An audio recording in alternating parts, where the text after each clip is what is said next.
Bienvenue à notre étude biblique d'aujourd'hui.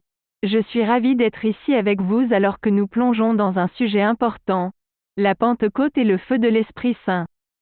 Cette étude nous permettra de comprendre comment le Saint-Esprit agit dans nos vies et comment nous pouvons être remplis de son feu.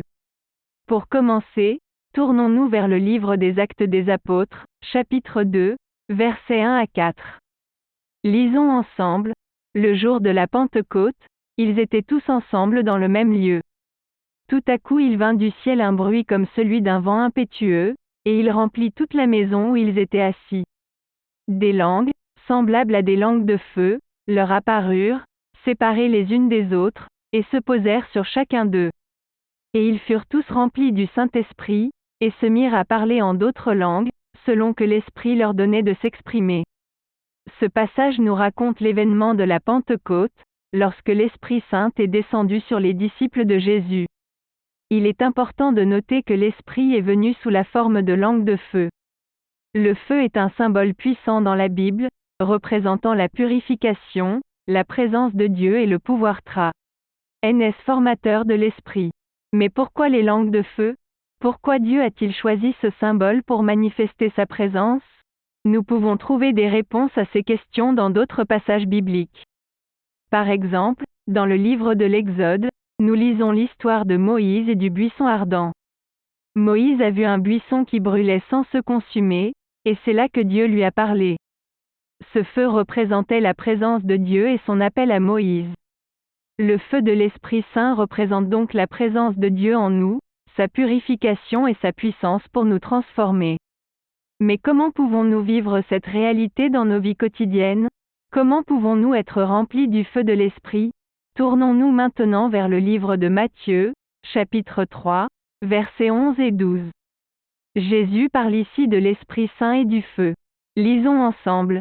Moi, je vous baptise d'eau, pour vous amener à la repentance, mais celui qui vient après moi est plus puissant que moi, et je ne suis pas digne de porter ses souliers. Lui, il vous baptisera du Saint-Esprit et de feu. Il a son vanne à la main. Il nettoiera son aire, et il amassera son blé dans le grenier, mais il brûlera la pêle. Dans un feu qui ne s'éteint point. Dans ce passage, Jean-Baptiste parle de Jésus, celui qui baptisera non seulement d'eau, mais aussi du Saint-Esprit et de feu. Ce baptême du feu signifie que l'Esprit Saint vient pour purifier nos vies, pour séparer le bon grain de la paille. Le feu de l'Esprit brûle tout ce qui est impur en nous, tout ce qui nous éloigne de Dieu. Mais comment pouvons-nous être baptisés du Saint-Esprit et du feu? Comment pouvons-nous être remplis de la présence et de la puissance de Dieu? La réponse se trouve dans la prière et l'ouverture de notre cœur à Dieu. Je vous invite maintenant à prendre quelques instants pour réfléchir à votre relation avec Dieu. Êtes-vous prêt à être rempli du feu de l'Esprit? Êtes-vous prêt à laisser Dieu purifier votre vie et vous transformer? Prenez un moment pour prier dans votre cœur et demandez à Dieu de vous remplir de son esprit et de son feu. Maintenant, passons à une discussion sur la manière dont nous pouvons appliquer ces enseignements à nos vies quotidiennes. Voici quelques questions auxquelles nous pouvons réfléchir ensemble. 1. Qu'est-ce que le feu de l'Esprit Saint représente pour vous? Comment peut-il vous aider dans vos défis quotidiens? 2. Quels sont les obstacles qui vous empêchent d'être remplis de l'Esprit Saint et de vivre selon sa puissance? Comment pouvez-vous surmonter ces obstacles?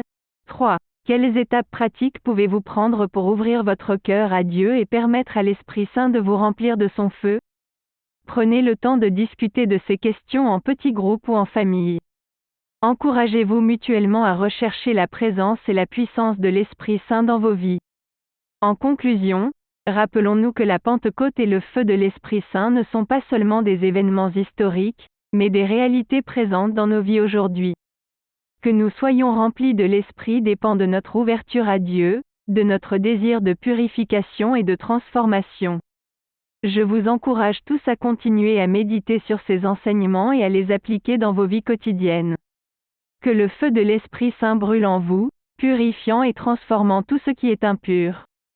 Et n'oubliez pas de vous abonner, de partager, de liker et de commenter notre chaîne YouTube pour soutenir notre ministère et notre diffusion numérique.